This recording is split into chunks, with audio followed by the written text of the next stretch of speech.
Mossad, one of the most effective secret services in the world. Its job, to prevent another Holocaust. You cannot have a true reading of the history of Israel, the history of the whole world, without understanding the secret history of its intelligence services. Mossad licensed to spy, to manipulate, and to kill. Hezbollah commander was killed in a bomb attack. Assassination of a leading Iranian nuclear scientist. Mossad impacts global politics with spectacular operations. Mossad has been involved in every major incident in this region for the past 50 years. Mossad, feared, powerful, controversial.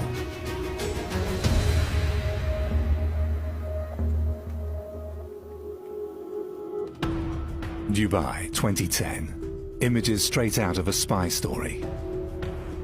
Surveillance cameras in a hotel lobby record how Mossad agents posing as tourists latch onto their target, a leading exponent of Hamas, a Palestinian militant organization.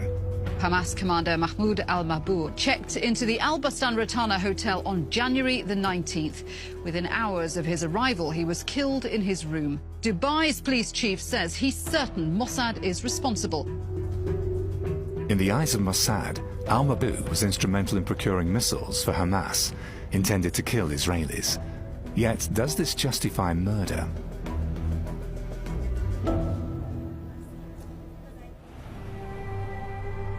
Operations like the one in Dubai are in line with Israel's strategy of self-defense. Since its founding days, the Jewish state has fought several wars against neighbors who have denied its right to exist. In this fight for survival, Mossad is tasked with waging an invisible war. Clandestine surveillance, assassinations, sabotage. When you have the horrors of the Holocaust and the current security challenges, which are perceived as existential, your mindset is left with one choice: rise and kill first. And the ones who are keeping you safe, risking their own lives, are the people from the Mossad and the rest of the Israeli intelligence. The operation in Dubai is only partly successful. The liquidation of Mabhouh may have gone according to plan, yet Mossad is publicly exposed. Its agents barely managed to get out of Dubai. Mossad denies any involvement, albeit rather half-heartedly. Looks like whoever planned it did a good enough job and took that into account. It excites the imagination, don't you think? The Israeli government, too, leaves room for speculation. There's no confirmation, no denial. I think that you saw too many movies about James Bond, and I prefer you to see more movies, more serious movies. Thank you. However, even the near failure in Dubai transmits a strong signal. I think it sent out a broader message that Israel had a long reach and it would do what it felt was necessary in order to ensure the security of the State of Israel and the citizens of the State of Israel. Every action ascribed to Mossad, whether rightly or wrongly, enlarges its myth and thereby helps to protect Israel. The legend of Mossad as an all-powerful arm is carefully cultivated with a view to deterring any potential enemy. The conspiracy outlook is very much deeply embedded within the Arab world. Time and again you see these aspects of glorification, demonization, using it for inner political purposes. I don't know if it will surprise you, but there are many people in the Arab world who seriously argue that Mossad was beyond 9/11. The Israeli intelligence did not aim to create a myth. This was a byproduct of their strict policy of clandestine, secret espionage in operational work. Now, in time, they saw that it serves them very well. Mossad's official label is Institute for Information and Special Operations. Since 1951, it's been charged with keeping Israel from harm. And since then, Mossad has become a household word the world over. Its daring exploits have made it one of the most publicized secret services ever.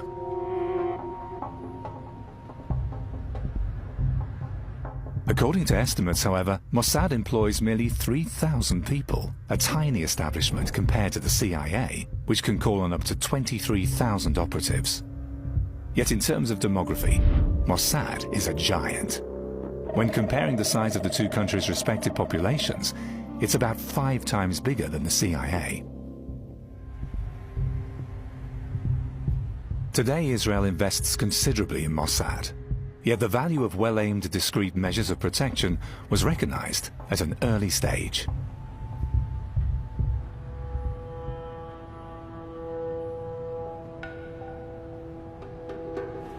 Israel's secret services originated from Jewish underground activities in Ottoman Palestine.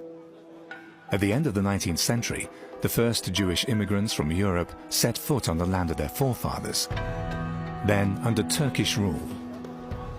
In 1917, during the First World War, British troops oust their Turkish opponents. The government in London pledges to create a Jewish state after the war. Yet 1 year before, the Arabs too had been promised a state of their own. Decades of conflict will follow.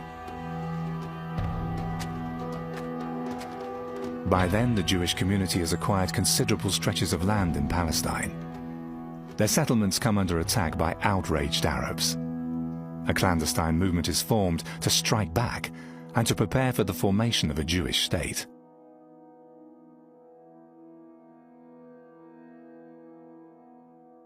It was obvious that the Jews in Palestine were a minority and could only muster limited military forces. So having information and intelligence early on was a major asset. Information helps to win wars and also to win peace. That is why intelligence services are as important for Israel today as they were back then, to forestall attacks and to promote political developments.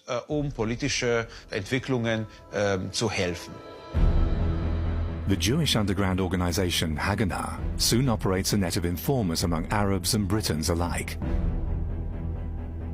But Haganah also smuggles guns into Palestine, as well as Jewish immigrants from Europe who are fleeing the Nazis.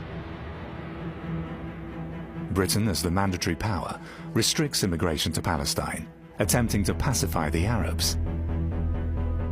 Yet ever more Jews from Hitler's Europe seek refuge in the Middle East. A good many Mossad agents learn their trade in the ranks of Haganah. One of these veterans is Shmuel Goren. We went and threw a Molotov bottle to an Arab in Haifa, and we were caught by the police. And they found in my pocket a pistol. I was jailed 3 days in the British in a police station. The British authorities decide to put the squeeze on Haganah. Raids on suspected gun caches are mounted with ever-increasing frequency. Yet now, Jewish infiltration of the security forces pays off.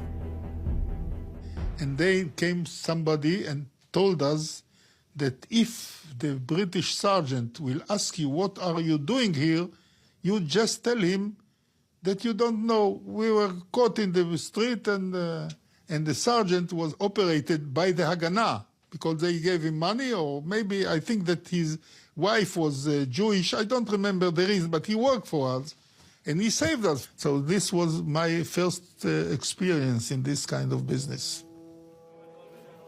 With the end of World War II, the situation in Palestine takes a turn for the worse. Hundreds of thousands of Holocaust survivors are looking for a safe haven. Great Britain refuses to suspend the restrictions on immigration. In view of this, Jewish activists are determined more than ever to fight for an independent Jewish state, capable of offering protection to their kin. Radical splinter groups target British institutions. One of their leaders is Menachem Begin, a future Prime Minister of